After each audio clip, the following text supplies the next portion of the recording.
నా పేరు మంజు. మా నాన్న ఒక ప్రైవేట్ కంపెనీలో పనిచేసేవారు. మా అమ్మకు కూడా ఉద్యోగం అంటే చాలా ఇష్టం, కాని నాన్న ఉద్యోగం చేయనివ్వలేదు. నాన్న తన అందం చూసి బయటకి కూడా వెళ్లనివ్వలేదు. మా అమ్మ నాన్న కంటే ఎక్కువ చదువుకుంది టమ్మ అనేది మీ నాన్నగారు నా సామర్థ్యం చూసి అసూయపడుతున్నారని, అందుకే నన్ను ఉద్యోగం చేయనివ్వట్లేదని అనేది. ఇద్దరూ ఒకరికొకరు ఎప్పుడూ తిట్టుకుంటూ ఉంటారు. అమ్మకి ఆమె స్నేహితులు ఎక్కువగా ఉండేవారు. వారు ఆమెకి ఖరీదైన వస్తువులు చూపించేవారు. దానితో అమ్మకి కూడా వాటిని ఉపయోగించాలని అనిపించేది. మేము అంత ధనవంతులు కాకపోయినా మా ఇంట్లో దేనికి లోటు లేదు. నాన్న మా ఇల్లు మంచిగా గడిచిపోయేంతగా మాత్రమే సంపాదిస్తారు. నేను పుట్టినప్పుడు ఇద్దరూ సంతోషంగా ఉన్నారు. తరువాత నేను కుంటిదాన్ని అని తెలిసిన తర్వాత వాళ్లు ఒకరినొకరు నిందించుకోవడం మొదలుపెట్టారు. వాళ్లకి ఆరోగ్యమైన సంతానం కావాలి. నన్ను తన స్నేహితులకు పరిచయం చేయడానికి కూడా అమ్మ సిగ్గుపడేది. నాన్న అయితే నన్ను ఒక బరువులా భావించేవాడు. నేను రోజంతా ఏడ్చేదాన్ని. మా నానమ్మ నన్ను బాగా చూసుకునేది, నా దగ్గరే ఉండేది. అలా నాకు 12 సంవత్సరాలు వచ్చాయి. నాకు బయటకి వెళ్లడానికి అనుమతి లేదు. నేను చిన్నప్పటి నుండి అమ్మ నాన్నల గొడవలు చూస్తూ వచ్చాను. నాకు మా అమ్మ యొక్క అందం ఇచ్చిన ఆ దేవుడే నాకు నడవడానికి కాళ్లు ఇవ్వలేదు. దీంతో నాలోని గుణాలన్నీ లోపంగా మారాయి. మా నాన్న అనేవారు, నేను ఏ పాపం చేశానో నాకు ఇలాంటి అవిటి కూతురు పుట్టింది. నేను వారి ఏకైక సంతానం మరియు వారు తమకు ఇంకా పిల్లలు వద్దు అనుకున్నారు. మా నాన్న ఇంత అందమైన అమ్మాయి కాని ఈ అవిటితనం లేకుండా ఉంటే బాగుండేదని అన్నారు. ఇప్పుడు తనని పెళ్లి చేసుకుంటారు, జీవితాంతం మాకు భరువులా ఉంటుంది అని కూడా నాన్న అనేవారు.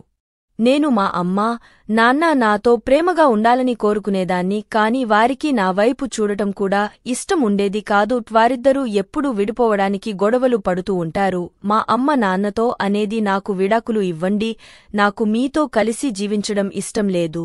కాని వారికి నేను అడ్డం అయ్యాను. అందుకే వారు నన్ను అనాథాశ్రమంలో చేర్చాలని అనుకున్నారు. దానికి నానమ్మ ఒప్పుకోలేదు. తరువాత అకస్మాత్తుగా నానమ్మ ఆరోగ్యం క్షీణించడం ప్రారంభించింది. నానమ్మకి వైద్యం జరుగుతుంది. ఇప్పుడు నా గురించి అడిగిన వారే లేరు. మరియు 1 నెల తర్వాత నానమ్మ చనిపోయింది. నేను ఆ దేవుడ్ని, దయచేసి నన్ను నీ దగ్గరకి పలవండి అని బాగా ఏడ్చాను. నానమ్మ చనిపోయి కొన్ని రోజులు గడిచాయి. అమ్మానాన్నల మధ్య గొడవలు ఎక్కువయ్యాయి. అమ్మ తన కోపం అంతా నా మీద చూపించేది. వాళ్లు నన్ను ఎప్పుడూ డాక్టర్కి కూడా చూపించలేదు. ఒకవేళ నేను కోలుకోవచ్చు కదా. అమ్మ నాన్న లేని సమయంలో ఎవరో ఒకరిని కలవడం మొదలుపెట్టింది. నేను ఈ విషయం ఎవరికీ చెప్పకూడదని అమ్మ నన్ను గట్టిగా నిషేధించింది. ఆ తర్వాత అమ్మకి నాన్నకి ఒక పెద్ద గొడవ జరిగింది. తరువాత అమ్మ నా దగ్గరకు వచ్చి తన చేతులతో నాకు అన్నం తినిపించింది. అమ్మకు ఏమైంది, ఈ రోజు నాకు తన చేతులతో అన్నం తినిపిస్తుంది అని నేను ఆశ్చర్యపోయాను. కాని నాకు తెలీదు ఆ భోజనంలో విషం కలిపి ఉందని. తరువాత నేను స్పృహ కోల్పోయాను. నేను చనిపోయానని వారు నన్ను ఎత్తుకుని దూరంగా ఒక ప్రదేశానికి తీసుకువెళ్లారు. అప్పటికి నాకు 14 సంవత్సరాలు. తల్లిదండ్రులు తమ పిల్లలను చాలా ప్రేమిస్తారని, తాము ఇబ్బందుల్లో పడి అయినా తమ పిల్లలకు వచ్చే ప్రతి సమస్యను తొలగిస్తారని, వారు తమ పిల్లలకు చలి మరియు వేడిగాలి కూడా తాకనివ్వరు. కాని వారు నాకు విషం ఇచ్చేటప్పుడు వారి చేతులు వనకలేదా? బహుశా వారి నుండి మానవత్వం సచ్చిపోయిందేమో. వారు విడిపోవాలని అనుకున్నారు. నేను వారి పనికి ఆటంకంగా ఉంటే వారు నన్ను ఏదో ఒక అనాథాశ్రమంలో పడేసి ఉండొచ్చు కదా. నన్ను చంపాల్సిన అవసరం ఏముంది అంటారు కదా. చంపేవారి కంటే కాపాడేవారు గొప్పవారు అని. ఒక మంచి వ్యక్తి సకాలంలో నా ప్రాణాన్ని కాపాడకపోతే నేను చనిపోయేదానిని. నేను హాస్పిటల్ బెడ్ మీద ఉన్నాను. నాకు ఆశ్చర్యం కలిగింది. ఈ రోజుల్లో కూడా ఇలాంటి మంచి వ్యక్తులు ఉన్నారా? సొంత తల్లి తండ్రులే నన్ను చంపాలని ప్రయత్నించారు అని అనుకుంటున్నాను. నన్ను కాపాడిన వ్యక్తి వచ్చి నా పేరు ఏమిటి అని అడిగారు. మరియు నేను ఎవరు, నాకు విషం ఎవరు ఇచ్చారు అని అడిగాడు. అతను ఒక 25 సంవత్సరాల అబ్బాయి. తను బాగా ధనవంతుడైన అబ్బాయిలా ఉన్నాడు. నేను నా గురించి చెప్పాను. మా అమ్మ నాన్న నా అవిటితనం కారణంగా నాకు విషం ఇచ్చి చంపాలని చూశారు మరియు నన్ను వదిలించుకోవాలని అనుకున్నారు. అతను చాలా మంచివాడులా ఉన్నాడు మరియు అందంగా ఉన్నాడు. ఆయన నన్ను తన ఇంటికి తీసుకెళ్లారు. అది చాలా పెద్ద ఇల్లు మరియు చాలా బాగుంది. అతను నన్ను అక్కడే ఉండమని చెప్పాడు. మొదట్లో నేను ఒక అపరిచితుడి ఇంట్లో ఎలా ఉండగలనని చాలా సంకోచించాను. కాని నాకు వేరే మార్గం లేదు. నాకు పని ఇవ్వమని అడిగాను. అప్పుడు అతను నవ్వుతూ, మీరు పుట్టింది పని చేయడానికి కాదు, నా ఇంట్లో చాలా మంది పనివాళ్లున్నారు అని చెప్పాడు. అతను నన్ను జాగ్రత్తగా మరియు ప్రేమగా చూసుకుంటున్నాడు. కాలం చూస్తూ చూస్తూనే గడిచిపోయింది. టప్పుడు నాకు 18 సంవత్సరాలు వచ్చాయి. నా హృదయంలో తనపై ప్రేమ పెరగడం ప్రారంభించింది. కాని నేను ఎప్పుడూ చెప్పలేదు, ఎందుకంటే అతనికి మరియు నాకు మధ్య ఎటువంటి పొంతన లేదని నాకు తెలుసు.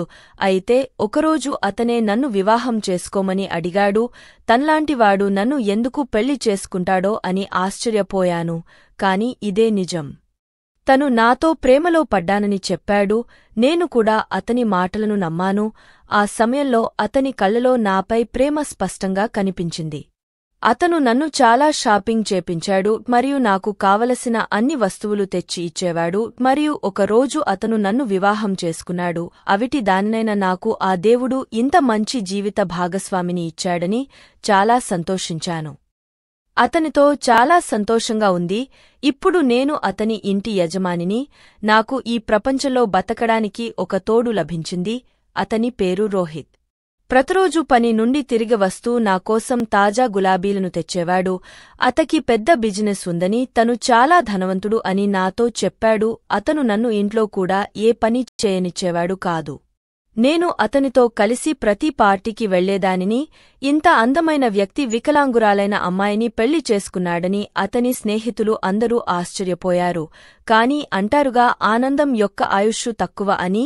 ఎవరి దిష్టి మాకు తగలకూడదు అని నా సంతోషం. నేను దేవుణ్ణి ప్రార్థించాను. ఒకరోజు పన్మనిషి ఆహారం ఇవ్వడానికి వచ్చినప్పుడు ఆమె చెప్పింది, మేడం, నేను మీకు జరిగే అన్యాయం చూడలేను. నాకు ఏమీ అర్థం కాలేదు. నువ్వు ఏం మాట్లాడుతూ నావని నేను అడిగాను. అప్పుడు ఆమె, సార్ పడుకున్న తర్వాత మీ మంచం కింద చూడండి అని చెప్పింది. మేడం, నేను మీకు ఏమీ చెప్పలేదు అనుకోండి. నేను చెప్పిన విషయం ఎవరితో చెప్పకండి. సార్తో అస్సలు అనకండి, లేకపోతే నేను ఇబ్బందుల్లో పడతాను. నన్ను సార్ పనిలో నుండి తీసేస్తారు నేను పనిచేస్తే. కాని నాకు భోజనం దొరకదు అని తను చెప్పింది. నేను తనని అడిగాను, అసలు నిజం ఏమిటో చెప్పు అని. కాని మీరే చూస్తారు కదా, మీకు అంతా తెలుస్తుంది. నన్ను అడగవద్దు, నేను మీకు ఏమీ చెప్పలేను. ఈ విషయం సార్కి చెప్పకండి అంది. ఆమె నా భర్తకు చాలా నమ్మదగిన పన్మనిషి. నేను ఎక్కడికైనా వెళ్లాలంటే ఆమె నన్ను వీల్ చైర్లో తనే తీసుకెళ్లేది. నేను ఇదంతా విని ఆశ్చర్యపోయాను. రోహిత్ నిద్రకు ఉపక్రమించిన తరువాత నేను బెడ్ కింద చూసేసరికి నా పాదాల క్రింద నుండి నేల జారిపోయింది. ఎందుకంటే అక్కడ 4 కాళ్లు విరిగిపోయి ఉన్న పెద్ద బొమ్మలు ఉన్నాయి. వాటిమీద సూదులు గుచ్చి ఉన్నాయి. అది చూసి నేను వణికిపోయాను. ఉదయం చూస్తే అవి అక్కడ లేవు. నేను రోహిత్ను ఈ విషయం గురించి అడుగుదామని అనుకున్నా. కాని పన్మనిషితో ఏమీ చెప్పనని వాగ్దానం చేశా. అప్పుడు నాకు తన మాటలు గుర్తుకు వచ్చాయి. అందుకే నేను రోహిత్ని వాటి గురించి ఏమీ అడగలేదు. మరుసటి రోజు ఉదయం నేను నా పన్మనిషిని అడిగాను. ఉదయం ఆమె చెప్పినది నాకు ఏమీ తెలీదు మేడం, కాని మీరు జాగ్రత్తగా ఉండండి అని. కాని నేను బాగా అడిగేసరికి తను నాకు చెప్పింది, మీకంటే ముందు ఇక్కడ చాలా మంది అమ్మాయిలు ఇక్కడకు వచ్చారు. కాని సార్ అందం, ఆస్తి, మంచితనం చూసి ఆ అమ్మాయిలందరూ కూడా అలానే పెళ్లి చేసుకున్నారు. తర్వాత ఆమె మాటలు కట్ చేసి, మేడం, మీరు చాలా అమాయకులు. మీరు సార్ నుండి దూరంగా ఉండండి. నేను మీకు సహాయం చేయాలనుకుంటున్నాను అని ఆమె చెప్పే మాటలు విని నా చెవులను నేను నమ్మలేకపోయాను. నేను ఆమెను అడిగాను, అసలు విషయం చెప్పు, ఆ దిష్టిబొమ్మలు ఏంటి? మేడం, సార్ మునుపటి మేడం గారిని పెళ్లి చేసుకున్నప్పుడు కూడా మంచం కింద అలాంటి బొమ్మలు ఉంచారు. నేనే చూశాను. కొన్ని రోజుల తర్వాత ఆ మేడం చనిపోయింది. కాని సార్ ఎవరికీ చెప్పవద్దు అని మాకు గట్టిగా చెప్పారు. మీరే ఆలోచించండి మేడం, ఎవరైనా తెలియని వ్యక్తి కోసం ఏ ప్రయోజనం లేకుండా ఇంతలా ఎలా చేస్తారు? నాకు అసలు ఏం చేయాలో అర్థం కాలేదు. నేను పన్మనిషిని సలహా అడిగాను. నేను ఏమి చేయాలో చెప్పు అని. ఆమె చెప్పింది, దగ్గరలో ఒకంటి ఉంది. అక్కడ అనాథ మరియు నిరుపేదలకు చోటు దొరుకుతుంది. మీరు అక్కడికి వెళ్ళండి అని తను నాతో చెప్పింది. ఇక్కడ ఆ దిష్టిబొమ్మలను చూసి నేను చాలా భయపడ్డాను. రోహిత్ నన్ను చాలా జాగ్రత్తగా చూసుకునేవాడు. ఆయన చెప్పేవాడు, నేను వైద్యుడితో మాట్లాడాను, నువ్వు త్వరగా కోలుకుంటావని ఆశిస్తున్నాను అని చెప్పాడు. ఎవరైనా ఇంత ప్రేమగా చూసుకునే వారిని ఎందుకు చంపాలని అనుకుంటారు? నాకు ఇదంతా నమ్మశక్యం కాలేదు. నాకు ఎవరిని నమ్మాలో మరియు ఎవరిని నమ్మకూడదో అస్సలు అర్థం కాలేదు. కాని ఆ పన్మనిషి ఇంకొక పన్మనిషిని తీసుకొచ్చింది. ఆమె కూడా అదే కథ చెప్పింది. ఆ పన్మనిషి నోటి నుండి కూడా అదే విని నాకు చాలా భయం వేసింది. వారే నాకు సహాయం చేశారు మరియు నా కోసం టాక్సీ పిలిచి దానిలో కూర్చోబెట్టారు మరియు డ్రైవర్కి మేడంని ఎంజో గేట్ దగ్గర దింపమని చెప్పారు. అతను నన్ను అక్కడ దింపాడు. అప్పుడే నేను లోపలికి వెళ్లబోతుంటే మా అమ్మ నన్ను చూసింది. ఆమె బండి దిగి నా దగ్గరకు రాబోయింది. ఆమెను చూసి నేను చాలా భయపడ్డాను. కాని నేను అక్కడ నుండి పారిపోలేను. నేను భయపడటం చూసి ఆమె చేసిన పనికి ఆమెకు సిగ్గుగా అనిపించింది. నేను ఆమెను నా దగ్గరకు వస్తే మంచిగా ఉండదని అన్నాను. ఆమె అంది, దయచేసి నన్ను క్షమించు అమ్మా, నువ్వు చచ్చిపోయావని అనుకున్నాను.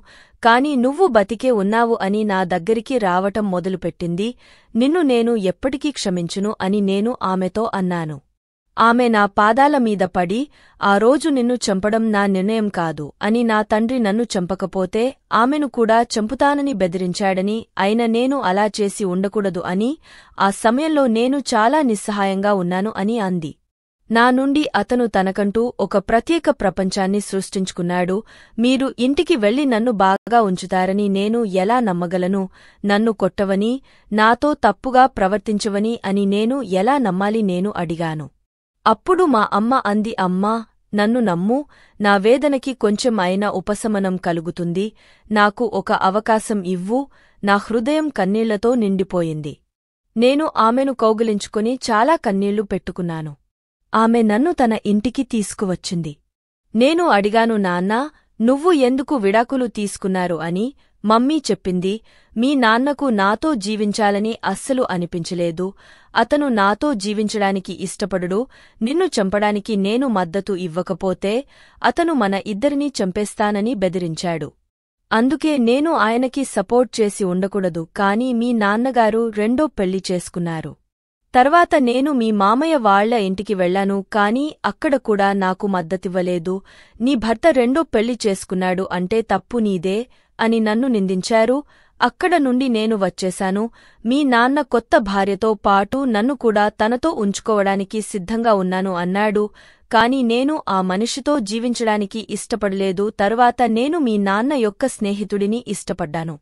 కాని మా విడాకులు తరువాత అతను కూడా నన్ను పెళ్లి చేసుకుంటానికి ఇష్టపడలేదు. అప్పుడే నాకు నేను చేసిన తప్పులు అర్థం అయ్యాయి. నాకు అందరి మీద నమ్మకం పోయింది. నేను రోజంతా ఏడ్చేదాని. నేను నా కన్న కూతురికి విషం ఇచ్చాను అని నా మనసులో ఒక్క క్షణం కూడా శాంతి లేదు. నేను ఉద్యోగం కోసం వెతకడం ప్రారంభించాను. నాకు ఒక ఉద్యోగం దొరికింది. నేను ఉద్యోగం చేస్తుంటే నాకు అర్థమైంది నేను చేసిన తప్పులు ఏమిటో. ఎంతమందో పిల్లల కోసం ఎంత ఆరాట పడతారు, ఎన్ని ప్రార్థనలు చేస్తారు. కాని నేను నిన్ను ఎన్ని కష్టాలు పెట్టానో. నీకు తిండి కూడా పెట్టలేదు, నిన్ను పట్టించుకోలేదు, చివరికి నీకు విషం కూడా పెట్టాను అని. అమ్మ, నన్ను క్షమించు అమ్మా, ఇంక నుండి నిన్ను బాగా చూసుకుంటాను అని బాధపడుతుంటే నేను చూడలేక అమ్మని క్షమించాను. మా అమ్మ సంతోషంగా ఉంది. మా అమ్మ చెప్పింది, ఇప్పుడు నీకు నేను ఉన్నాను. నువ్వు ఎక్కడికి వెళ్లనవసరం లేదు. ఇంతకాలం ఎక్కడ ఉన్నావు? నేను చెప్పాను, మీరు నన్ను చంపి చెత్తలో పడేశారు. ఆ తర్వాత ఒక వ్యక్తి నన్ను తన ఇంటికి తీసుకెళ్లాడు, నాకు వైద్యం చేయించాడు. ఆపై అతను నాతో వివాహం చేసుకున్నాడు. కాని నాకు ఆ వ్యక్తి మంచివాడు కాదని తెలిసింది. ఇది అక్కడ పనిచేసే పన్మనిషి నాకు చెప్పారు.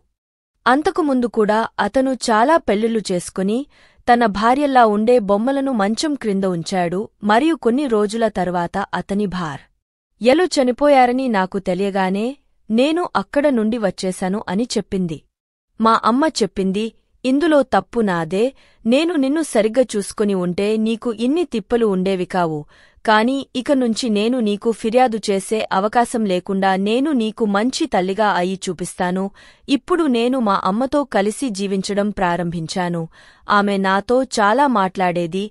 అమ్మ ఈ వయస్సులో కూడా చాలా అందంగా ఉంది. ఆమె ఇప్పటికీ నాకు సోదరిలా ఉండేది. ఆమె పనిచేసే కంపెనీ నుండి తనకు కారు ఉందని, ఇల్లు కూడా ఆఫీస్ తరపున దొరికిందని చెప్పింది. నువ్వు ఏం దిగులు పడకు, నీ భర్త నుండి నీకు విడాకులు తీసుకుంటాను అని అమ్మ చెప్పింది. నాకు రోహిత్ బాగా గుర్తుకు వచ్చేవాడు, కాని అతను మంచివాడు కాదు. నాకు ఆ వ్యక్తి యొక్క వ్యక్తిత్వం గురించి తెలియదు, అందుకే నేను అతని ఆలోచన రాకుండా ఉండేలా చూసుకునేదాన్ని. మమ్మీ ఆఫీసు నుండి తిరిగి వచ్చి నాకు చాలా మాటలు చెప్పేది. నా పాత స్నేహితులందరినీ వదిలేశానని వారు నాలో విషాన్ని నింపారు అని చెప్పింది. అప్పుడు నేను ఆమెతో మనిషి తప్పుల నుండే నేర్చుకుంటాడు అని నేను చెప్పాను. అమ్మ నాకు ఒకరోజు విడాకుల కాగితం సిద్ధం చేసి ఉంచాను అని విడాకుల పత్రాలను నా ముందు ఉంచి వాటిమీద సంతకం చేయమని చెప్పింది. నేను అమ్మ దగ్గర పేపర్ తీసుకున్నా కాని నా మనస్కు ఏదోలా అనిపించింది. ఆలోచించి సంతకం చేస్తాను అని చెప్పాను. రోజూ పేపర్ చూస్తాను, కాని సంతకం చేసే ధైర్యం లేదు. ప్రతిరోజు నన్ను అమ్మ పేపర్ అడిగేది. నేను ఇక్కడ వచ్చి 1 నెల అయింది. ఒకరోజు దాహం కారణంగా నేను నిద్రలేచాను. నా గదిలో నీరు లేకపోతే నేను వంటగదిలోకి నీళ్లు తాగుదామని వెళ్లాను. అప్పుడు అమ్మ గదిలో నుండి నాకు మాటలు వినిపించాయి. ఈ సమయంలో అమ్మ ఎవరితో మాట్లాడుతుంది? తను చెప్పింది కదా, తను అందరినీ వదిలేశానని. ఎవరో మగవారి మాటలు వినిపిస్తున్నాయి. కొంచెం దగ్గరకు వెళ్లి విన్నాను. ఆ వ్యక్తి మీ కుమార్తెకు వీలైనంత త్వరగా విడాకులు ఇప్పిస్తానని చెప్పావు, కాని ఇంతవరకు ఇవ్వలేదు. లేకపోతే నేను నిన్ను ఉద్యోగంలోంచి తీసేస్తాను అని అంటున్నాడు. బహుశా మా అమ్మకి బాస్ అయుండొచ్చు. కాని రాత్రి అమ్మ గదిలో ఇదంతా నాకు నచ్చలేదు. నన్ను పెళ్లి చేసుకోవాలని కలలు కంటున్న నీకు నువ్వు ఇదంతా ఎప్పుడు చేస్తావో అప్పుడే నెరవేరుతుంది అని చెప్పడం మొదలుపెట్టాడు. నా పని నువ్వు చేయకపోతే నేను మీ నుండి నా ఇల్లు మరియు కారును వెనక్కి తీసుకుంటే మీరు రోడ్డుపైకి వస్తారు. నువ్వు నీ కుమార్తెకు ఇంకా విడాకులు ఇవ్వలేకపోయావో నేను ఇలానే చేస్తాను. నేను మీ కుమార్తె పనిమనిషికి డబ్బు ఇచ్చాను. తనకి నా కొడుకు గురించి అబద్ధాలు చెప్పి ఆ బొమ్మలు మంచం కింద పెట్టించి తనని బయటకు వెళ్లేలా చేశాను. మీ కుమార్తె హృదయంలో అనుమానం కలిగించారు మరియు నువ్వు ఇంకా ఆమె నుండి విడాకులు తీసుకోలేదు. ఈ వికలాంగ అమ్మాయి కాగతాలపై సంతకం చేయలేదు. నేను నా కొడుకు జీవితంలో వికలాంగ అమ్మాయి చూడటం నాకు ఇష్టం లేదు. నేను ఆశ్చర్యపోయాను. ఖచ్చితంగా ఈ మనిషి నా భర్త రోహిత్ తండ్రి. మా అమ్మ చెప్పింది. మీరు చెప్పినట్లుగా నాకు అవకాశం రానివ్వండి. నా కుమార్తె హృదయంలో నేను స్థానం సంపాదించాను మరియు దానికి చాలా సమయం పట్టింది. ఆమె హృదయంలో స్థానం సంపాదించడానికి ఆమె చాలా అమాయకురాలు. నేను విడాకుల పత్రాలపై సంతకం చేపిస్తాను. ఇప్పుడు నేను మొత్తం అర్థం చేసుకున్నాను. నాకు కోపం వచ్చింది. నేను ప్రేమించిన భర్తను నమ్మలేదు. నేను ఎంత తేలిగ్గా వదిలేశాను. ఎవరైతే తల్లి కూతురికి విషం పెట్టగలదో అది అకస్మాత్తుగా ఎందుకు మారింది? నేను వెళ్లి నా గదిలో నాకు నిజం తెలిసింది అన్న సంగతి కూడా మా అమ్మకి తెలియనివ్వలేదు.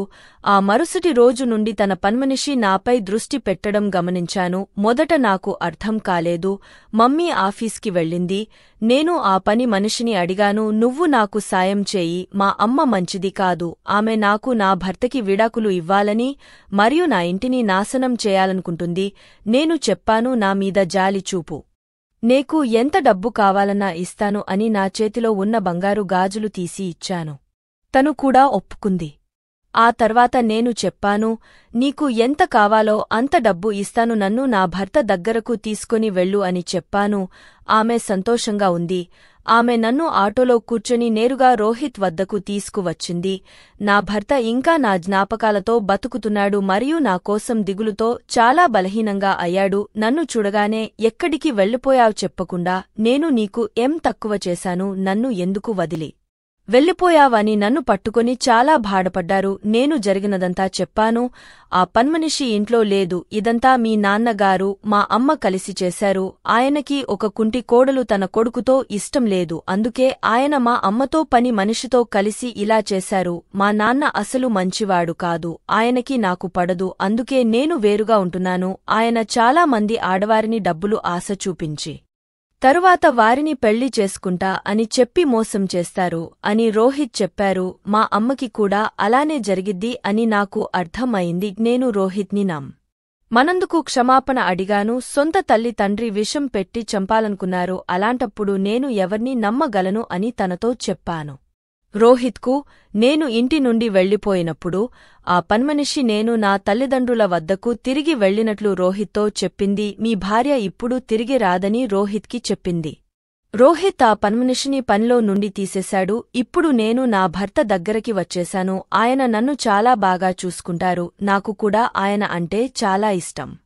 తరువాత మా అమ్మకి విషయం తెలిసి తను నా దగ్గరకు వచ్చింది. నేను నా భర్త దగ్గర ఉంటే తను కోరుకున్నవి తనకి దొరకవని తనకి తెలుసు. అందుకే తను నా దగ్గరకు వచ్చి నువ్వు నా కూతురివి, నువ్వు నాతోరా, నేను నీకు వైద్యం చేపిస్తాను, ఇతను మంచి వ్యక్తి కాదు అని నన్ను తీసుకెళ్లడానికి ప్రయత్నించింది. కాని నేను ఆమెతో అన్నాను, నాకు నీ అసలు రూపం తెలిసింది. నేను ఇప్పుడు నా భార్యతోనే ఉంటాను.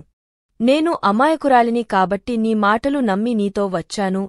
నువ్వు ఆ రోజు రాత్రి మీ బాస్తో మాట్లాడిన మాటలు అన్నీ విన్నాను. నువ్వు నన్ను బలవంతంగా తీసుకెళ్లాలని చూస్తే నిన్ను పోలీసులకి అప్పగిస్తాను. పోలీస్ అనే మాట విని మా అమ్మ భయపడిపోయింది. అయినా నువ్వు క్షమించడానికి అర్హురాలివి కాదు అని నేను తనపై జాలి పడకుండా నన్ను చంపడానికి ప్రయత్నించినందుకు నేను తనపై పోలీసులకి కంప్లైంట్ చేశాను. వారు ఆమెని తీసుకెళ్లారు.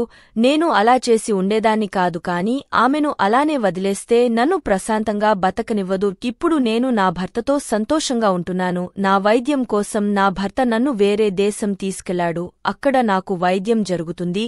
రోహిత్ నన్ను బాగా చూసుకునేవాడు. నాకు ఆపరేషన్ చేశారు. కొన్ని రోజుల తర్వాత నేను చిన్నగా నడవడం ప్రారంభించాను. ఇప్పుడు నేను అందరిలా నడవగలను. రోహిత్ ఈ సమయంలో నాకు చాలా సహాయం చేశాడు. నేను దేవునికి ఎంత కృతజ్ఞతలు తెలిపినా తక్కువే. నన్ను ఇంత ప్రేమగా చూసుకునే భాగస్వామిని ఇచ్చాడు. ఈ కథ మీకు నచ్చితే వీడియోని లైక్ చేయండి, షేర్ చేయండి, ఛానల్ని సబ్స్క్రైబ్ చేసుకోండి. ఇంకొక కొత్త కథతో మళ్ళీ కలుద్దాం. ధన్యవాదాలు.